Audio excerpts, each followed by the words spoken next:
Miss হবে না আপনার পছন্দের টিভি শো। দেখুন জি5 অ্যাপে একদম ফ্রি। ওই রাস্তায় তোর ব্লাড স্যাম্পল পাওয়া গেছে, তখন মায়ের কি অবস্থা হয়েছিল তুই জানিস? মরে যাওয়াটাকে আমি খুব কাছ থেকে দেখেছি, কাছ থেকে দেখেছি আমি আমি এত কাছ থেকে দেখেছি যে আমি চাই না জীবনে কেউ এত কাছ থেকে মৃত্যুটাকে দেখুক, কেউ কখনো যেন না দেখে।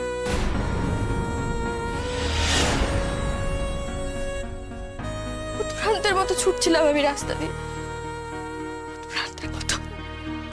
ওরা আমার পেছনে তাড়া করেছিল, ছুটে যাচ্ছিলাম, শুধু ছুটে যাচ্ছিলাম, শুধু ছুটে যাচ্ছিলাম। তারপর হঠাৎ একটা গাড়ি খুব জোরে এসে সপাটে আমাকে ধাক্কা মেরে দিল।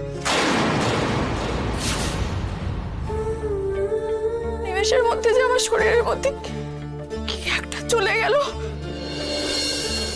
আমি বর্ণনা করতে পারবো না, কাউকে বলে বোঝাতে পারবো না আমি। তারপর অজ্ঞান হয়ে গেলাম আমি। কি যন্ত্রণা, সারা শরীরে কি যন্ত্রণা। তখন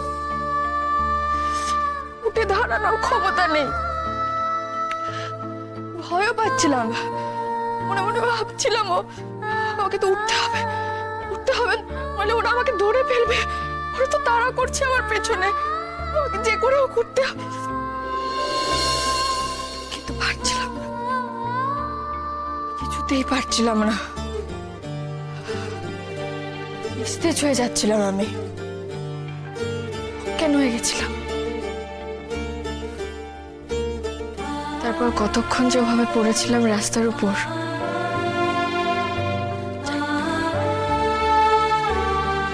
তখন আমার মাথার নিচে কালো রাস্তা,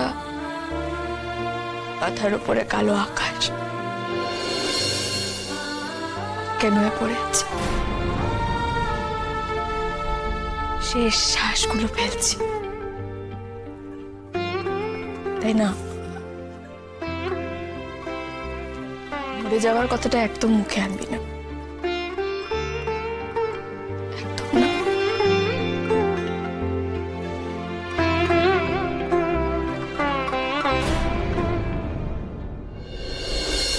বড়দা, বড় বৌদি, সবার আগে আমার তোমাদের কাছে মাপ চাইবার আছে, আর কৃতজ্ঞতাও জানাবার আছে। তোমরা আমাকে প্রাণে বাঁচিয়েছ। কোথাও বোধহয় কোনোদিন একটা ভালো কাজ করেছিলাম আমি, জানো তো, তাই জন্য সেদিন তোমরা আমাকে ওইভাবে রাস্তায় পড়ে থাকতে দেখেছিলে। তারপর তোমরা তোমাদের বাড়িতে এনেছো, সেবা যত্ন করেছো, চিকিৎসা করিয়েছো, একদম সুস্থ করে তুলেছো আমাকে, নিজের বোন করে রেখেছিলে। কিন্তু আমি শুধু অন্যায় করে গেছি তোমাদের সাথে, শুধু অন্যায় করে গেছি, বিরাট বড় অন্যায়। আমার কোনোদিন স্মৃতিভ্রংশ হয়নি, কোনোদিন কিচ্ছু বলিনি আমি, সব মনে ছিল আমার, সব মনে ছিল। কিন্তু আমি মিথ্যে কথা বলেছি তোমাদের, আমি বলেছি আমি সব ভুলে গেছি, আমার কিচ্ছু মনে নেই। তার জন্য তোমরা পারলে আমাকে ক্ষমা করে দিও। তোমরা যা শাস্তি দেবে আমি মাথা পেতে নেব। অনামিকা, সে সন্দেহ কিন্তু আমাদের আগেই হয়েছিল। ইভেন ডক্টর আঙ্কেলও সন্দেহ করেছিলেন। উনি বলেছিলেন যে অনামিকা কিছু মনে করতে চাইছে না, তার কারণ ওর কিছু মনে করার দরকারই নেই, ওর তো সব মনে আছে। তোমাদের আগে সন্দেহ হয়েছিল, তারপরও তোমরা আমাকে তোমাদের বাড়িতে তোমাদের একজন করে রেখে দিয়েছিলে।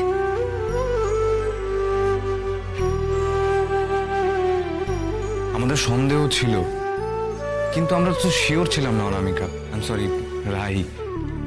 সেই কারণে আমাদের সন্দেহটা মাথার মধ্যে চেপে রেখে দিয়েছিলাম, এটা ভেবে যে তুমি সত্যি সবকিছু ভুলে গেছো এবং সময়ের সাথে সাথে সবকিছু মনে পড়ে যাবে। আমরাও যে তোমার সাথে নিজেদেরকে জড়িয়ে ফেলেছিলাম অনামিকা, তুমি যে খুব ভালো, নিখাত ভালো একটি মেয়ে। তুমি যখন ধীরে ধীরে সুস্থ হলে না, আমাদের মনে হলো যে এবার তো তোমার বাড়ির লোকদের খোঁজ করতে হবে, তোমাকে তোমার বাড়ির লোকদের কাছে ফিরিয়ে দিতে হবে। আমাদের খুব কষ্ট হতো জানো, তুমি চলে গেলে যে আমাদের খুব খারাপ লাগবে। যখনই ভাবতাম যে নিউজ পেপারে তোমার ছবি দিতে হবে, এটা ভাবলেই আমাদের কষ্ট হতো। তারপরে আবার নিজেরাই নিজেদেরকে বোঝাতাম, একটি মেয়ে যে 1 মাসের জন্য আমাদের এত কাছে চলে এসেছে, আমাদের এত আপন হয়ে গেছে, তার নিজের লোকেরা তাকে তো পাগলের মতন খুঁজছে, তারা তাকে কতটা মিস করছে। আমাদের তো দায়িত্ব তার কাছের মানুষদের কাছে তাকে ফিরিয়ে দেওয়া। তাই একরকম জোর করেই নিজেদের মনকে বুঝিয়েছিলাম যে এবার তোমাকে ফিরিয়ে দিতে হবে তোমার কাছের মানুষদের কাছে। আমি এটা বুঝতে পারছি না, তুই ওদেরকে এতদিন তোর নাম ঠিকানা এসব কেন বলিসনি, কেন পরিচয় জানাসনি ওদেরকে? কি হয়েছে? কি হলো বল দিদি ভাই, বল। দাদা ভাইয়ের প্রশ্নের জবাব দে। তুই ওদেরকে তোর পরিচয় কেন জানাসনি দিদি ভাই? কেন করলি এরকম? আমাদের এত যন্ত্রণা কেন দিলি? তুই জানিস আমাদের কতটা যন্ত্রণা ভোগ করতে হয়েছে? আমাদের মাথায় কত ভুল চিন্তা এসেছে, এত উদ্বেগের দিন, আমাদের এত চোখের জল, এত চিন্তা, এত টেনশন। পুলিশ এক এক দিন এসে এক একটা খবর দিচ্ছে আমাদেরকে। আজ এই থানা, কাল ওই মোড়, চারিদিকে ছুটে বেড়াচ্ছি আমরা। অসম্ভব উৎকণ্ঠা আমাদের। কেন দিদি ভাই, কেন আমাদের সকলকে যন্ত্রণা দিলি তুই? কোনো রাইট ছিল না আমাদের সকলকে এভাবে টেনশনে ফেলে রেখে এখানে এসে লুকিয়ে থাকা। আমি প্রত্যেকটা পরীক্ষা দেওয়ার সময় খালি তোর মুখটা মনে পড়েছে। আমি ছুটতে বেরিয়ে এসেছি, বারবার তোর কথা মনে পড়েছে, আমি শুধু কেঁদেছি। কখন জানিস? তখন যখন আমার জীবনের সব থেকে বড় পরীক্ষা ছিল, সব থেকে ইম্পর্টেন্ট পরীক্ষা ছিল। কখন? যখন আমার দিদি ভাইকে আবার পাশে দরকার ছিল, আমি পাশে চেয়েছি বারবার আমাকে সাহস দেওয়ার জন্য। আর তুই তখন কি করছিস? তুই জানিস মায়ের কি অবস্থা হয়েছিল যখন পুলিশ এসে বলেছিল ওই রাস্তায় নিশ্চয়ই তোর সাথে খুব খারাপ কিছু হয়েছে, ওই রাস্তায় তোর ব্লাড স্যাম্পল পাওয়া গেছে। তখন মায়ের কি অবস্থা হয়েছিল তুই জানিস? মা সেই দিন 3 বার অজ্ঞান হয়ে গেছিল, 3 বার। জি5 ডাউনলোড করুন আর সব এপিসোড দেখুন একদম ফ্রি।